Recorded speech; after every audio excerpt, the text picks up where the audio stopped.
এক বনে বিন্দু নামে এক পাখি বসবাস করত। বিন্দু পাখির আত্মীয় স্বজন বলতে এই পৃথিবীতে কেউ ছিল না। বিন্দু পাখি কোথায় কাজ করত, কিভাবে খাবার খেত, বনের কোনো পাখি সেটা জানতো না। কিন্তু একদিন রাতে, যোগু, ও যোগু, ওঠো ওঠো, ঘরে যেন কিসের আওয়াজ হচ্ছে, তাড়াতাড়ি ওঠো, আমাদের ঘরে বুঝি চোর ঢুকেছে। ও যজ্ঞ, মরার মতো ঘুমিয়ে আছো নাকি? আমি এত করে ডাকছি, উঠছো না কেন? তাড়াতাড়ি ঘুম থেকে উঠে লাইটটা জ্বালাও। কাকলির এমন ধাক্কা ধাক্কিতে যজ্ঞ কাকের ঘুম ভেঙে যায়। তারা উঠে ঘরের লাইট জ্বালিয়ে দেয়। দেখে বিন্দু তাদের ঘরে দাঁড়িয়ে আছে আর আলমারি থেকে সোনা দানা টাকা পয়সা বের করছিল। বিন্দু, তুই তুই এত রাতে আমার ঘরে কি করে এসেছিস? তার মানে তুই চুরি করতে ঢুকেছিস? চোর চোর, কে কোথায় আছো? আমার বাড়িতে বিন্দু চুরি করতে ঢুকেছে, চোর চোর, ধরো ধরো। কাকলির এমন চিৎকার শুনে বনের সব পাখিরা ঘুম থেকে জেগে ওঠে আর কাকলির বাড়ির সামনে এসে জড়ো হয়। কোথায় কোথায় চোর? কাকলি, আমাদের হাতে ওই চোরকে তুলে দাও। ওই চোরকে এমন শাস্তি দেব যে চুরি করার কথাই ভুলে যাবে। কত বড় সাহস, শান্তিপূর্ণ এই বনে চুরি করতে ঢুকেছে। বের করে আনো কাকলি, ওই চোরকে বের করে আনো। বাইরে সব পাখিরা যখন হট্টগোল করছিল, তখন ভিতরে বিন্দু কাকলির কাছে হাত জোড় করে বলে, তোমরা আমাকে ক্ষমা করে দাও, আমি আর কখনো চুরি করব না। বনের পাখিদের হাতে তুলে দিও না, ওদের কিছু বলো না আমার নামে। বিন্দুর কোনো কথাই কাকলি শুনে না। বিন্দুকে টানতে টানতে বাইরে নিয়ে আসে আর বিন্দুকে বলে, এই যে সেই চোর, আহা, দিনের বেলা কি সাধু সেজে থাকে আর রাতের বেলা চুরি করে। এই চোর বিন্দুকে আর এই বনে রাখা যাবে না। এই কথা বলে কাকলি আর যজ্ঞুকা বিন্দুকে বনের পাখিদের কাছে ছেড়ে দেয় আর সবাই মিলে বিন্দুকে অনেক মারতে শুরু করে আর মেরে বন থেকে তাড়িয়ে দেয়। বিন্দু অসহায় হয়ে রাতের অন্ধকারে বনের রাস্তা দিয়ে হাঁটছিল। এমন সময় প্রচন্ড ঝড় শুরু হয়। বিন্দু কাঁদতে কাঁদতে বলে, হায় হায় উপরওয়ালা, আমি এখন কি করব, কোথায় যাব? আমি তো শখ করে চুরি করতাম না, বিপদের সময় কেউ আমাকে সাহায্য করেনি, তাই তো আমি অসহায় হয়ে এই চুরির রাস্তাটাই বেছে নিয়েছি। কি ওই দূর থেকে কান্নার আওয়াজ আসছে মনে হচ্ছে, কে কাঁদছে এভাবে?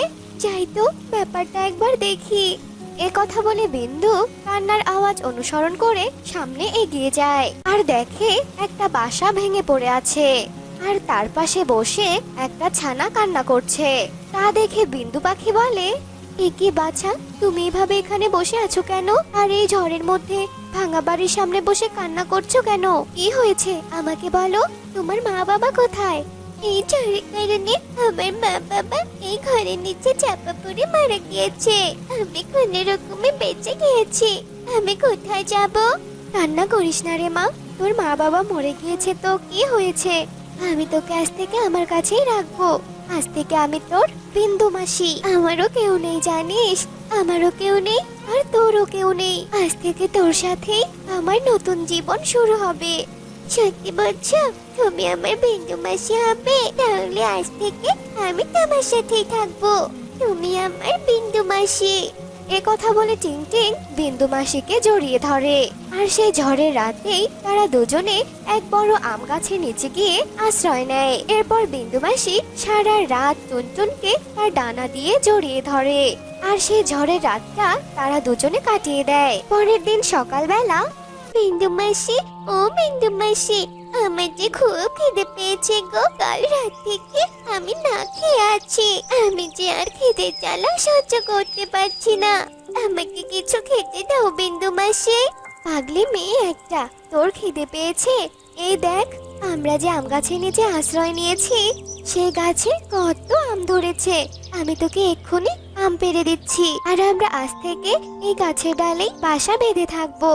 এ কথা বলে বিন্দু মাসি আম গাছ থেকে আম পেড়ে টিংটিংকে খেতে দেয়। টিংটিং মজা করে আম খেতে থাকে। এরপর বিন্দু মাসি টিংটিংকে বলে, মা টিংটিং, তুই আম খেতে থাক, আমি কিছু দূর গিয়ে বাড়ি বানানোর জন্য কিছু কাঠ নিয়ে আসি, এখানেই চুপচাপ বসে থাকবি কিন্তু কোথাও যাবি না। আচ্ছা মাসি, তুমি নিশ্চিন্তে যাও, আমার কিচ্ছু হবে না, আমি এখানেই চুপটি করে বসে থাকবো। টিংটিং এর এমন কথা শুনে বিন্দু মাসি কাঠ সংগ্রহ করার জন্য চলে যায়। এইদিকে টিংটিং একাই আম গাছের নিচে বসে থাকে ঠিক সেই সময় টিংটিংকে এক দানব ঈগল পাখি দেখে আর টিংটিং এর কাছে গিয়ে বলে, পেয়েছি, আজকের খাবার আমি পেয়েছি। এই ছোট্ট পাখির ছানা, আজ তোকে খেয়ে আমার ক্ষুধা মেটাবো। আজ তুই আমার খাবার। এখান থেকে চলে যা দুষ্টু পাখি, খবরদার আমার কাছে আসবি না। মাসি, ও বিন্দু মাসি, তুমি কোথায়? আমাকে বাঁচাও। শয়তান পাখি, তুই যদি আমার কোনো ক্ষতি করিস তাহলে আমার বিন্দু মাসি তোকে ছাড়বে না কিন্তু। কোথায় গো বিন্দু মাসি? তুমি এই দুষ্টু পাখিকে তাড়িয়ে দাও, ও যে আমাকে মেরে ফেলবে বলছে। ডাক, কত জোরে ডাকতে পারিস ডাক। আজ তোকে আমার হাত থেকে কেউ বাঁচাতে পারবে না। আজ তুই হবি আমার খাবার। ঈগল যখন এসব কথা বলছিল ঠিক তখনই বিন্দু মাসি কাঠ সংগ্রহ করে সেখানে চলে আসে। টুনটুনের সামনে দানব ঈগলকে দেখে বিন্দু মাসি ভীষণ রেগে যায় আর রেগে গিয়ে বলে, শয়তান ঈগল, ছেড়ে দে আমার টিংটিংকে, ছেড়ে দে বলছি। তুই যদি আমার টিংটিং এর কোনো কিছু ক্ষতি করতে চাস তবে আজ তুই তোর প্রাণ নিয়ে এখান থেকে ফিরে যেতে পারবি না বলে দিলাম। আমি তোর ভালোর জন্য বলছি, আমার টিংটিং সোনাকে ছেড়ে দে, বদমাইশ পাখি। কি, তুই আমাকে হুমকি দিচ্ছিস? ছোট্ট একটা পাখি হয়ে তুই আমার কি করতে পারবি শুনি? আমি তোর মেয়েকে খাবো আর সাথে তোকেও খাবো। দেখি তুই আমার কি করতে পারিস। এই কথা বলে দানব ঈগল যেই না হাঁ করে টিংটিংকে মুখে ঢোকাতে যাবে তখনই বিন্দু মাসি বাড়ি তৈরি করার একটা কাঠ নিয়ে দানব ঈগলের মাথায় আঘাত করে আর সঙ্গে সঙ্গে ঈগল সেখানেই মারা যায়। আর টিংটিং ঈগলের হাত থেকে রক্ষা পায়। টিংটিং কাঁদতে কাঁদতে বলে, বিন্দু মাসি, তুমি যদি সময় মতো এখানে না আসতে তবে আমার যে কি হতো।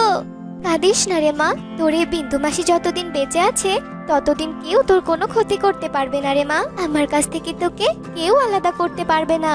হয়েছে, এখন কান্নাকাটি বাদ দিয়ে আয় তো মা, আমার বাড়ি বানানোর কাজে সাহায্য কর। তারপর টিংটিং আর বিন্দু মাসি মিলে আম গাছের নিচে ছোট্ট একটা বাড়ি তৈরি করে আর সেখানেই বসবাস করতে শুরু করে। এরপর বেশ কিছুদিন কেটে যায়। এরপর বিন্দু মাসি টিংটিংকে একটা স্কুলে ভর্তি করিয়ে দেয়। টিংটিং খুব ভালো ফলাফল নিয়ে তার স্কুল জীবন পার করে দেয়। এখন টিংটিং অনেক বড় আর বিন্দু মাসিও বৃদ্ধা হয়ে গেছে। একদিন টিংটিং খুশি হয়ে বাড়িতে ঢোকে আর তার বিন্দু মাসিকে ডাকতে থাকে, বিন্দু মাসি, ও বিন্দু মাসি, কোথায় তুমি? তাড়াতাড়ি বাইরে বেরিয়ে এসো। ও বিন্দু মাসি, একটা খুশির সংবাদ আছে। উফ, কেন যে আসতে এত দেরি করছো? টিংটিং এই ডাক শুনে বিন্দু বাইরে এসে বলে, টিংটিং, আমি তো এখন বৃদ্ধা হয়ে গেছি, আমি কি আর আগের মতো হাঁটতে পারি? কি সংবাদ দিতে এসেছিস শুনি? বল, যেটা বলার জন্য এত অস্থির হয়ে আছিস।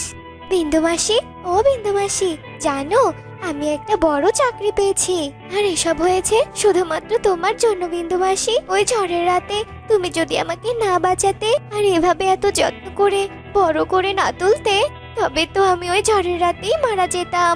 সব তোমার অবদান বিন্দু মাসি, ওই ঝড়ের রাতে তুমি আমার বিন্দু মাসি হয়ে উঠেছো। আরে ওই ঝড়ের রাতে তোকে আমি না পেলে যে জীবনে এত সংগ্রাম করা শিখতাম না। তোর জন্যই তো সেদিন আমি বাঁচার রাস্তা খুঁজে পেয়েছিলাম। বাদ দাও মাসি সেসব দিনের কথা, সামনে যে আমাদের সুখের দিন আসছে বিন্দু মাসি, এই সুখের ভাগ আমার আর তোমার বিন্দু মাসি। এ কথা বলে টিংটিং তার বিন্দু মাসিকে জড়িয়ে ধরে আর এভাবেই টিংটিং আর বিন্দু মাসি সুখে শান্তিতে বসবাস করতে শুরু করে। না ছিল দুই বন্ধু। ওরা দুই বন্ধু দুই পরিবারকে নিয়ে বসবাস করত। একদিন সকালবেলা, কি গো, তুমি এভাবে বসে আছো কেন? হ্যাঁ, কাজে যাবে না? বনে তো এখন কোনো কাজ নেই গো গিন্নি, আর আমরা গরিব বলে আমাদের কেউই কাজ দিতে চায় না।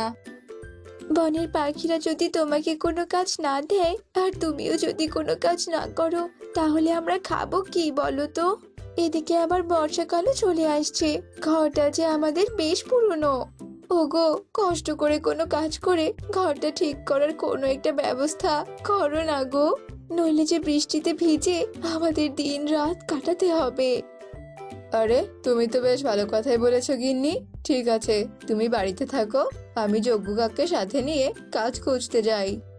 কি ব্যাপার রে, এত অস্থির হয়ে আসলি যে? আর তোকে এমন দেখাচ্ছে কেন? অস্থির হব না তো কি হব বলতো? বনের পাখিরা যে কোনো কাজই দিচ্ছে না, তার উপর বর্ষাকাল ধেয়ে আসছে। ঘরটা তো মেরামত করতে হবে বল, এদিকে হাতে যে কোনো টাকাও নেই। আরে বন্ধু, আমারও তো একই অবস্থা। চল বন্ধু, হাত পা ধরে হলেও একটা কাজ নেই, নইলে যে আমাদের ভবিষ্যতে অনেক কষ্ট করতে হবে রে। চল চল বেরিয়ে পড়ি। এরপর ওরা দুই বন্ধু বনের পাখিদের কাছে কাজ চাইতে যায়, কিন্তু বনের পাখিরা ওদের কোনো কাজ দেয় না। ওরা অসহায় হয়ে বাড়িতে ফিরে আসে। কি গো, ঘর ঠিক করার কোনো উপায় পেয়েছো? দিয়েছে কাজ বনের পাখিরা? না গিন্নি, বনে সবাই অনেক স্বার্থপর, তাই আমাদের দুই পরিবারকে কেউ সাহায্য করতে চায় না। তবে তুমি কোনো চিন্তা করো না, কোনো না কোনো একটা উপায় আমরা পেয়ে যাব। ঘরে চলো, আমার ক্ষুধা পেয়েছে, আমাকে খেতে দেবে, চলো। ওরা ঘরে যায়। এভাবে বেশ কিছুদিন কেটে যায়। একদিন প্রচন্ড বেগে বনে বাতাসের সাথে বৃষ্টিও শুরু হয়ে যায়, আর সেই ঝড়ে টোনা আর চক্কুর ঘরটা ভেঙে পড়ে যায়। ঝড় থামার পর টোনা আর টুনি কান্না করতে থাকে। হায় হায়, এটা কি হয়ে গেল? এবার এবার আমরা কি করব? গিন্নি, ও গিন্নি, আমার মাথায় তো কিচ্ছু আসছে না গো। হে সৃষ্টিকর্তা, আমাদের তুমি সাহায্য করো সৃষ্টিকর্তা। বলেছিলাম আমি আগে থেকে কিছু টাকা জমিয়ে রাখতে, যাতে করে এমন কিছু হলেও আমরা ঘরটা তাড়াতাড়ি ঠিক করতে পারি। কিন্তু তুমি তো আমার কোনো কথাই শোনো না। এবার এই বৃষ্টির দিনে কোথায় আমরা আশ্রয় নেব? গিন্নি শান্ত হও, যা হওয়ার হয়েছে। আমি আজকেই টোনা সহ অন্য বনে যাব কাজ খুঁজতে, তারপর দুদিনেই নতুন ঘর তৈরি করব। তুমি সাবধানে থেকো, আমি টোনার ওখানে যাচ্ছি।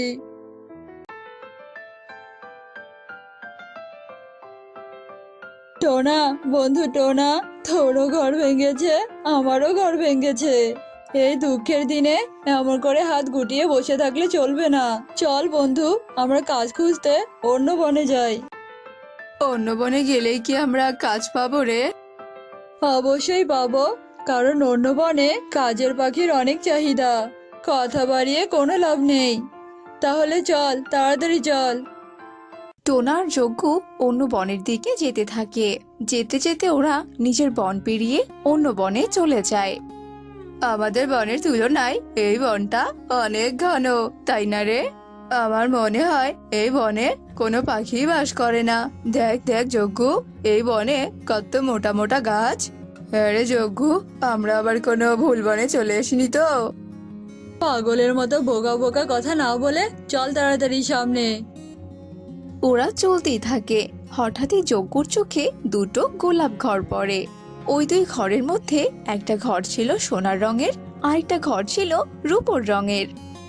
টোনা, ওই দেখ দুটো গোলাপ ঘর, চল চল আমরা ওই ঘরে যাই। মনে হচ্ছে ওই গোলাপ দুটো ঘরে কেউ থাকে না। আর কি অদ্ভুত দেখাচ্ছে ঘর দুটোকে, দেখ। এরপর ওরা গোলাপ ঘরের কাছে যায়। আমাদের আর টাকা উপার্জন করে ঘর বানানোর দরকার নেই। আজ থেকে আমরা দুই পরিবার দুই গোলাপ ঘরেই থাকবো, কি বলিস? গোলাপ ঘর দুটোকে দেখে মনে হচ্ছে এই ঘর দুটো জাদুর। আমি তো এই সোনার গোলাপ ঘরটাই নেব, কারণ রূপার চাইতে সোনার দাম যে অনেক বেশি। কি রে টোনা, কিছু বলছিস না যে? থাকবি না এই ঘরে?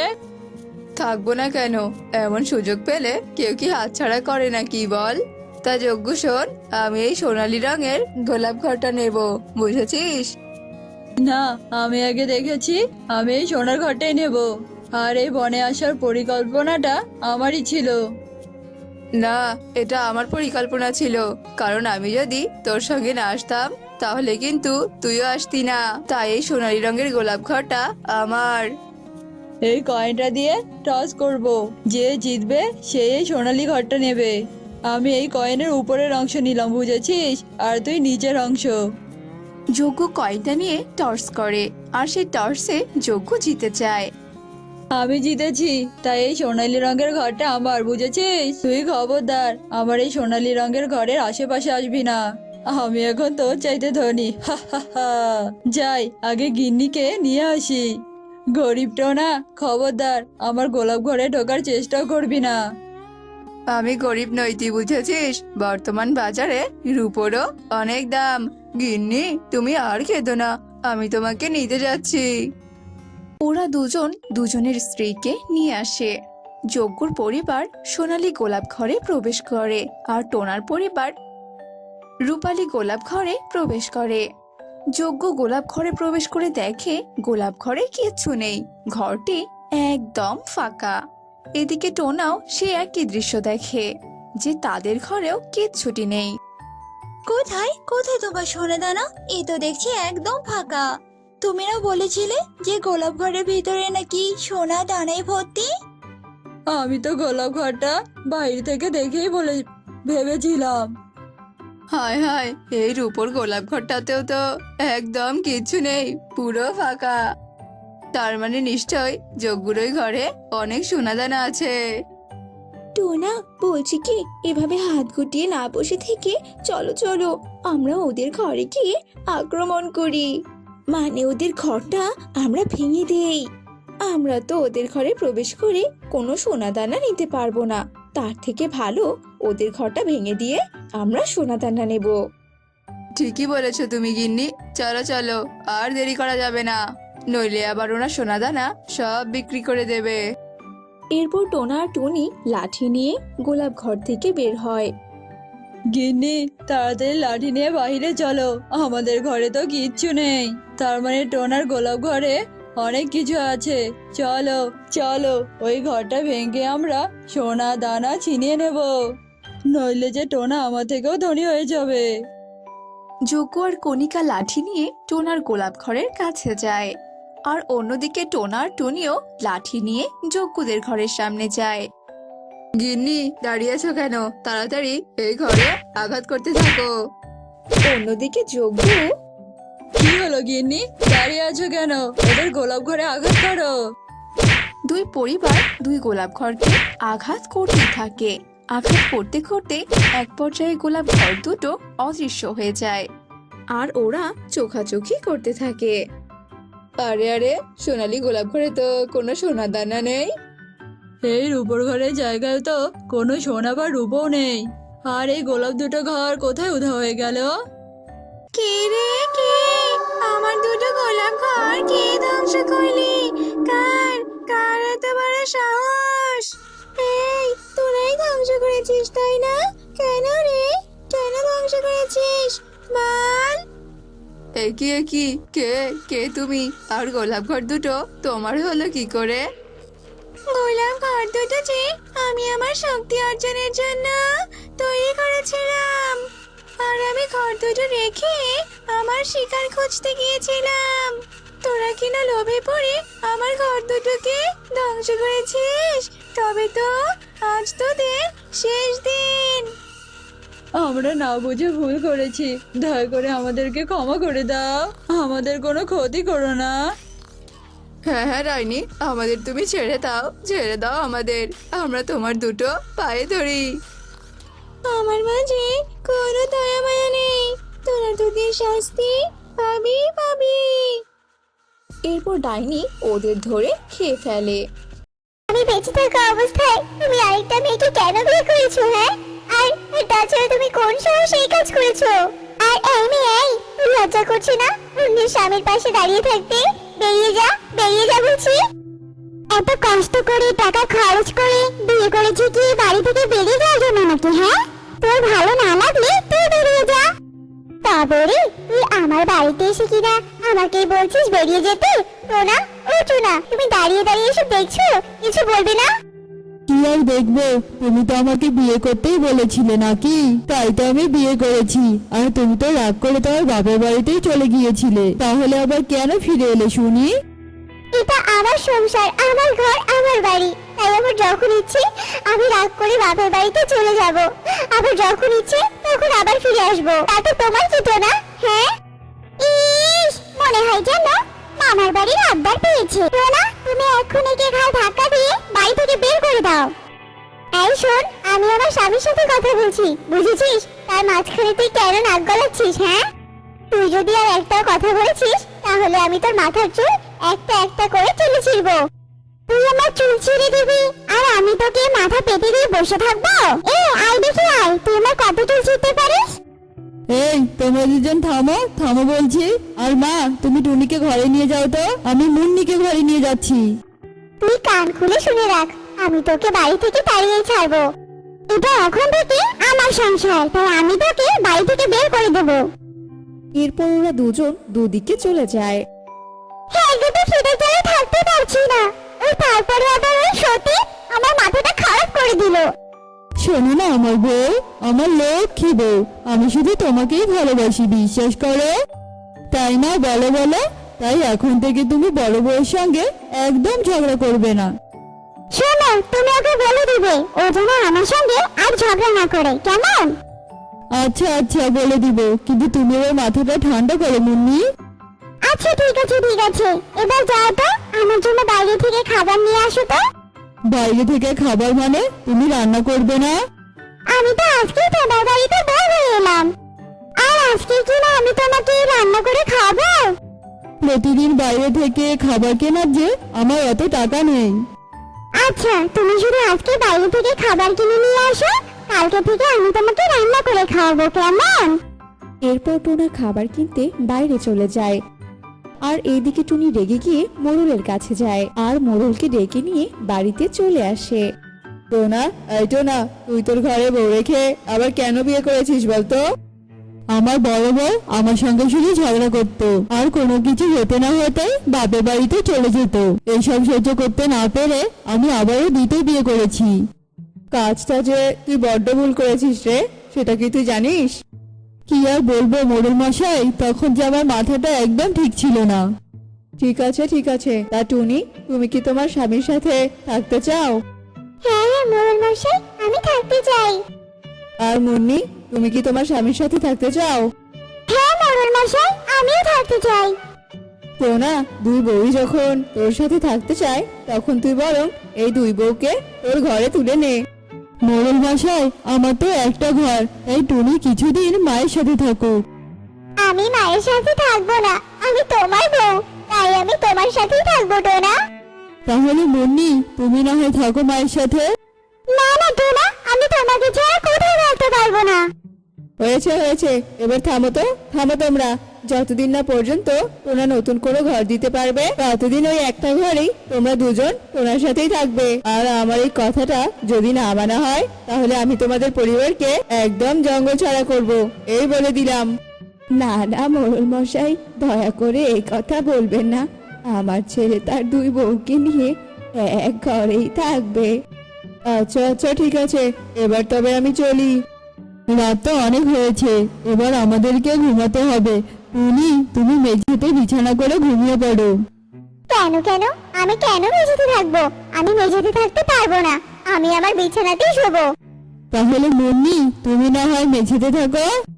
আমি মেঝেতে ঘুমাতে পারবো না, আমার এমনি বাতে ব্যথা, আর আমি মেঝেতে ঘুমাবো? কিছুতেই আমি পারবো না।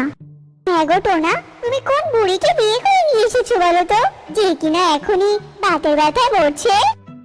এই মুখ সামলিয়ে কথা বল, আমি সুন্দরী যুবতী একটা মেয়ে। তুই যদি আমাকে একবার বুড়ি বলেছিস তো, তোকে বুড়ি বললে তুই কি করবি আমাকে শুনি? দেখবি দেখবি কি করবো, তাহলে দেখ। এরপর ওরা দুজনে মারামারি শুরু করে দেয়। এই তোমরা দুজন থামো বলছি, থামো। তোমাদের দুজনের এই চুলোচুলি আমার একদম ভালো লাগছে না। তোরা যদি আরেকবার ঝগড়া করতে থাকিস, তাহলে তোদেরকে লাঠি মেরে এই বাড়ি থেকে তাড়িয়ে দেবো। যা, এবার তোরা বিছানায় গিয়ে শুয়ে পড়, আমি মেঝেতেই শুয়ে পড়ছি। ঠিক আছে ঠিক আছে, তোমার আদরের ছোট বউকে বলে দিও ও যাতে আমার কাছে না আসে। তোর কাছে যা, আমার বই গেছে। এরপর টোনার দুই বউ ঝগড়া থামিয়ে বিছানায় গিয়ে ঘুমিয়ে পড়ে। আর এদিকে বেচারা টোনা মশার কামড় খেয়ে মেঝেতেই শুয়ে পড়ে। এই তুই সরে যা, আমি আজকে টোনার জন্য রান্না করবো, বুঝেছিস? টোনা আমার হাতে রান্না খেয়ে অফিসে যাবে। এই চুপ, তুই এখান থেকে সরে যা, টোনা আমাকে বেশি ভালোবাসে। টোনা আমার হাতে তুই খাবে, তাই আমি আগে রান্না করবো। তোকে বলেছি না আমি আগে রান্না করবো? সকাল সকাল উঠে তোমরা কেন এভাবে চিৎকার চেঁচামেচি করছো বলো তো? এই সকালবেলা চিৎকার চেঁচামেচি করে জঙ্গলের পাখিদের না ডাকলেই কি নয়? এমন দুটো ঝগড়ুটে বউ বিয়ে করে এনে আমার ছেলেটা মান সম্মান একদম ডুবিয়ে দিল। শোনো শোনো, এবার তোমরা দুজন ঘরে চলে যাও, আমি সবার জন্য রান্না করব, তোমাদের কাউকে আর রান্না করতে হবে না। মিনুর কথা মতো টুনি আর মুন্নি সেখান থেকে চলে যায়। এটা আমার সংসার, আমার সংসারে আমি অন্য কাউকে সহ্য করব না। ওকে তো বাড়ি থেকে বের করতেই হবে। কিন্তু আমি কি করব? টোনা তো কিছুতেই ওকে বাড়ি থেকে বের হতে দেবে না। পেয়েছি পেয়েছি আমি একটা বুদ্ধি। আমি ওকে চিরতরেই এই পৃথিবী থেকে তাড়িয়ে দেব। মা, আমাকে 2 কাপ চা দিন। আমি বরং টোনা আর মুন্নিকে দিয়ে আসি। বাবা, তোমার মুখে এসব আমি কি কথা শুনছি বৌমা? যাক, তোমার মুখে এমন কথা শুনে আমার যে খুব ভালো লাগলো। যাও যাও, নিজের হাতে চা বানিয়ে নিয়ে যাও। এরপর টুনি 2 কাপ চা বানায় আর মিনুর আড়ালে সেই চায়ে বিষ মিশিয়ে দেয়। মেরে মুন্নি নে তোর চা। বাপরে, তুই নিয়ে আমার জন্য চা? তা যাক, ভালো হয়েছে। 1 কাপ চায়ের খুব প্রয়োজন ছিল রে আমার। তুই খেয়ে নে রে, আমি বরং টোনাকে চা দিয়ে আসি।